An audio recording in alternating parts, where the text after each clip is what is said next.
Hey everyone, it's Carissa. Welcome to Satur-YAY, where we're celebrating the weekend by getting our craft on. Today I am using the brand new Stitched Together stamp set. This is a new stamp set in the Essentials by Ellen United We Flourish line. It is a layering stamp set designed by Waffle flower, and it's got this really cool stitched pattern. And when all of these elements are layered together, it creates this very beautiful floral stitched globe. And I'm going to show you how easy this is to layer up. I'm going to be creating several layers on this card, but overall the card is going to remain very flat. You can see that this set also comes with the coordinating dies, and like I said, I think you're going to be surprised. It looks very intricate, but I was surprised at how easy these layers kind of line up together. So I'm starting out with the image that's marked number 1, which is the water stamp. And I am positioning this in my Mini Misty, and you don't need a positioning tool to do this. I was just going to stamp several of these at once, so I decided to go ahead and use a positioning tool. And I stamped that first water layer using the Altenew Volcano Lake ink, and I stamped that onto some Nina Solar White 110-pound cardstock. Then I went back in with the Lagoon ink, which is just a little bit darker, and I kind of just inked the edges and stamped over the top of that, giving that first layer a little bit of dimension. Then I flipped my paper around 180 degrees and stamped it again so I could stamp 2 on the same one. Now here is the number 2 image, and I thought these were going to be really hard to layer up, but if you look for the landmarks on your water image, it is very easy to layer up. So I have that positioned. There's some kind of flat spot and indentions that you can kind of look to line up your stamp.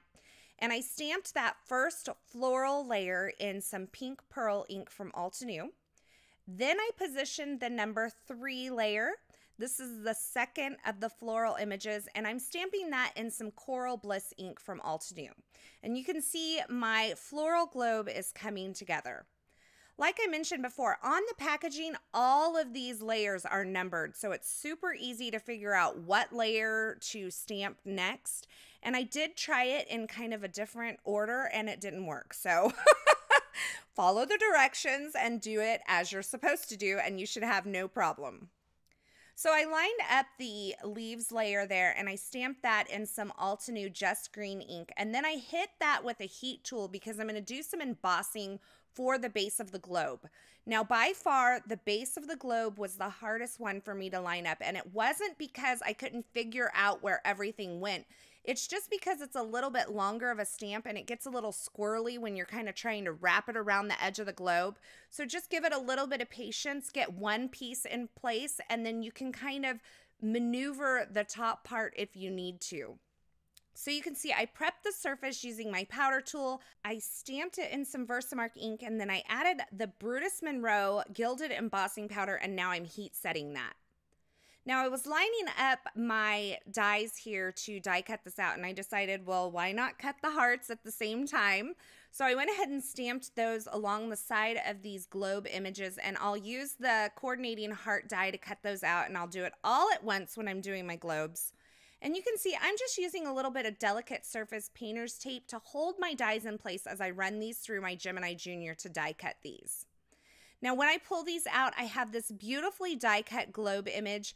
I was once again surprised at how easy everything came together, how all of these kind of nooks and crannies work together to line up the stamp really easily. And I know that Laurel Beard created a 2-minute tip video on lining up these images, so I'll be sure to link that in a card here as well. Now when I was doing my die cutting, I went ahead and die cut several of these globe images out with some plain white cardstock, and I'm going to layer these up to create a little bit of depth and dimension for my globe. Now you could absolutely add the globe on using some foam adhesive, and that would give it some dimension. But every now and then I like to kind of layer up the cardstock instead because I feel like it gives it like this really cool kind of chunky embellishment effect, almost like it's chipboard. And when I do line up or layer up those pieces, I do like to use a liquid adhesive because it gives me a little open time to kind of wiggle them into place and make sure they're all lined up. So now that I have my globes ready, I am stamping my card base. This is an A2 size card base made out of some Essentials by Ellen linen cardstock. It's cut to 4 1/4 by 11 and then scored at 5 1/2 to create the card base. And I stamped this wonky backdrop stamp in some Hero Arts navy ink onto the card base. And then I prepped the surface of the cardstock once again and stamped my sentiment just below it there. And I'm going to heat emboss this in the same Brutus Monroe Gilded Embossing Powder. So I went ahead and prepped the surface once again, stamped it in Versamark ink, added my embossing powder, and then I heat set that. Now I'm creating lots of layers on this card, but I'm doing it with very little dimension. Sure, the globe has some dimension, the hearts will have some dimension, but by using stamped layers and little pieces of paper, you're going to see that I'm going to build up this illusion of layers without creating too much dimension. So for part of those layers, I am going to use some stitching dies along the side of my card base there. These are the Essentials by Ellen stitching line dies, and I just took a couple of them and lined them up together and taped them in place, ran them through my die cut machine to add a little bit of faux stitching along the sides.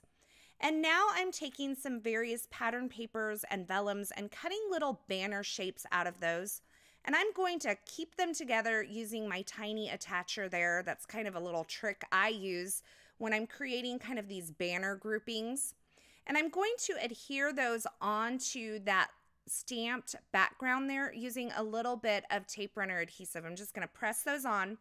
And then I'm going to add a little bit of a twine bow right over the top. And I just use the Ranger Multimedia Matte Adhesive to adhere those on. So once again, I have a lot of layers there, but not too much dimension. So this could still be very easily put through the mail.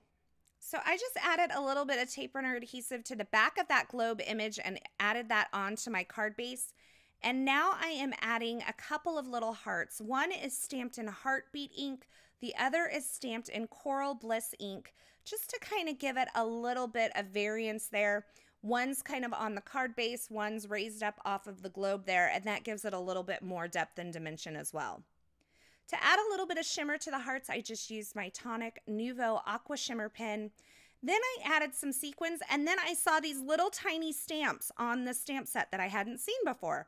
And I'm not going to lie, I totally did not know what they were for, but I thought, well, maybe they're to fill in like the buds on the center part of the globe. So I took these and in a little bit darker ink colors, I filled in some of those areas on the globe with a little bit of darker ink. And that just created a little more contrast in that flower and kind of made it go from light to medium to dark. Now, it turns out that these weren't actually designed to do this. They were just designed to make a little bud that you could use on your card base or your card in some way.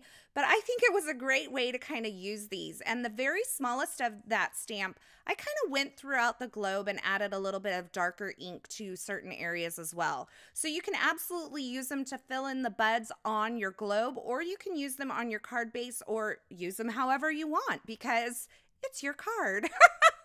So there you have it, a very simple card featuring the brand new Stitch Together stamp set from the Essentials by Ellen United We Flourish line.